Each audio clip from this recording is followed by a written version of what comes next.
Sir. तो दो case discuss हो गए। मैं बात कर रहा था कि एंजल ने एक क्वेश्चन पूछा था, उस क्वेश्चन को आप अपने अपने इस कॉन्सेप्ट से सॉल्व करते हैं। सी पार्ट लेते हैं, ठीक है। तो सी पार्ट है कि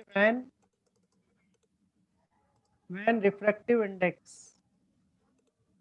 of both the medium is same, यानी कि दोनों ही जो मीडियम है उनका रिफ्रैक्टिव इंडेक्स सेम है, मतलब कि n1 is equal to n2 है, ठीक है। तो क्या होगा, तो मान लो कि जो अगर हम लिखना चाहे n21, तो n21 क्या होगा, refractive index of medium 2 with respect to 1।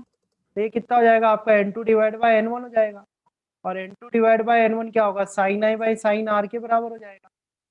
और sine i by sine r किसके बराबर हो जाएगा, v1 अपॉन v2 के बराबर हो जाएगा। तो देखो सबसे सर पहला, रिलेटिव इंडेक्स सेम है।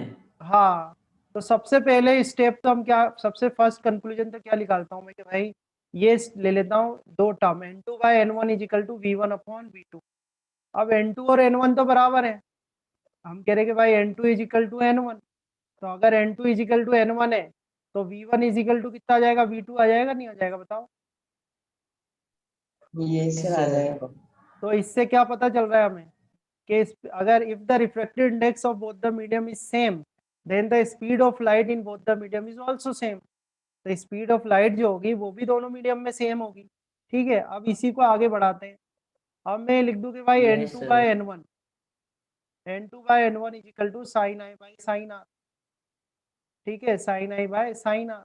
तो अभी जरा देखो भाई, वापस से मैं कहूंगा कि भाई n2 तो इज इक्वल टू n1 है, तो n2 is equal to n1 हो गया, तो साइन आई किसके बराबर हो जाएगा, साइन आर के बराबर हो साइन जाएगा। आर। और साइन आई तो अगर सर साइन तो आर के बराबर इसका हो ये जाएगा तो होगा कि जो I equals to R, yes sir. I is equal to R हो जाएगा। और आई इज इक्वल टू अगर आर हो गया तो क्या होगा, मैं थोड़ा सा बता देता हूँ कि भाई ये मान लो हमारा इंटरफेस हो गया एक्स वाई, एक्स वाई तो इंटरफेस हो फिर गया, उन दोनों का एंगल सेम होगा। सेम होगा। बस ये पॉइंट ऑफ इंसिडेंस वो आ गया आपका, ठीक है। एक इंसिडेंट रे बना दो, तो ये आपने इंसिडेंट रे बना दी, ये इंसिडेंट रे बना दी, ये इंसिडेंट एंगल हो गया। अब क्योंकि रिफ्रैक्टिव इंडेक्स सेम है, इसका n1 है और इसका कितना माना है आपने n2, क्योंकि रिफ्रैक्टिव इंडेक्स सेम है तो इस वजह से क्या होगा, ये लाइट रे जो होगी सीधी की सीधी आगे चली जाएगी, सीधी आगे चली जाएगी ऐसे, ठीक है। और सीधी आगे चल जाएगी तो जितना इंसिडेंट एंगल है उतना ही आपका रिफ्रैक्टेड एंगल भी होगा।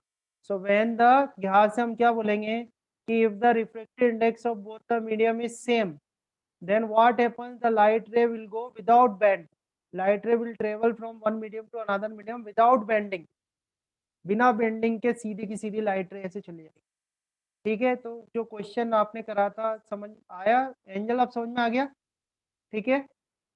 इससे यस सर। एक्सप्लेनेशन दे सकते हो, है ना, ये लॉजिक है उसका, ठीक है। एक लास्ट केस हो रहा है डी, डी है कि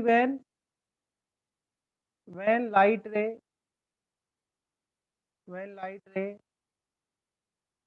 incident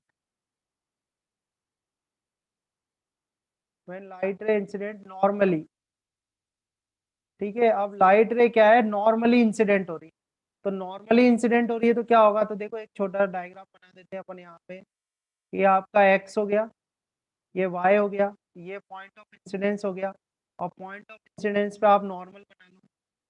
इनमें क्या आपको कुछ भी रटने की जरूरत नहीं है, जैसे मैं बना रहा हूँ ना, मैं मुझे जैसे चैप्टर याद हो गए ऐसे याद हो जाएंगे आपको सारे के सारे, कुछ भी याद नहीं रखना आपको।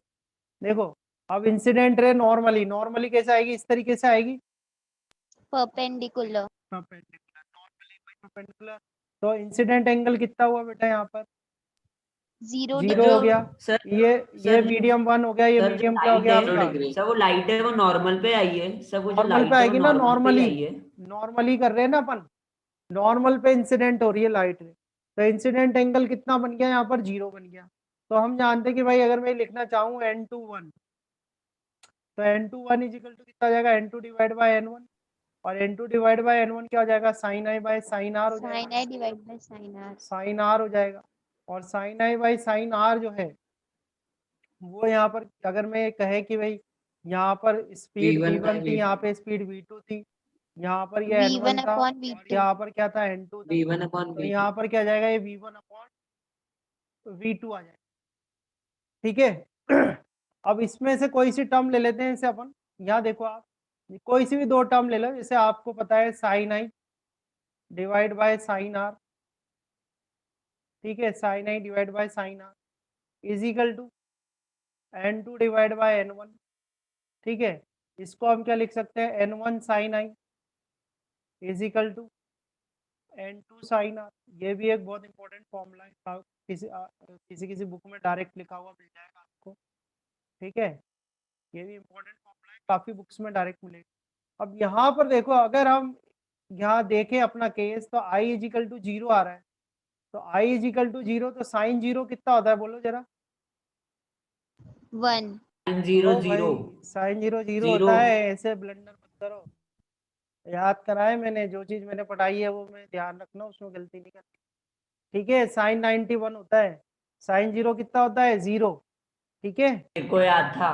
हाँ, तो बहुत याद होना ही चाहिए। अब देखो बात यह है कि अगर मैं इसको 0 कर दूं, साइन 0 यहाँ पर 0 हो जाएगा, तो ये हो गया आपका N1 into 0 is equal to N2 into sine are.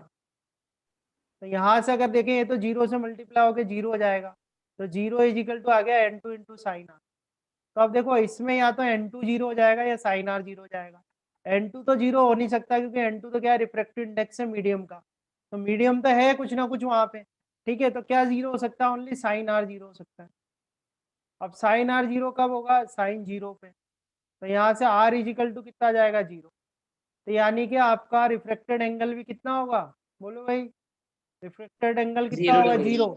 और रिफ्रैक्टेड एंगल 0 जब ये होगा, जब ये रिफ्रैक्टेड रे इस तरह से आगे चली जाए, तो आपका रिफ्रैक्टेड एंगल कितना हो जाएगा, 0 हो जाएगा।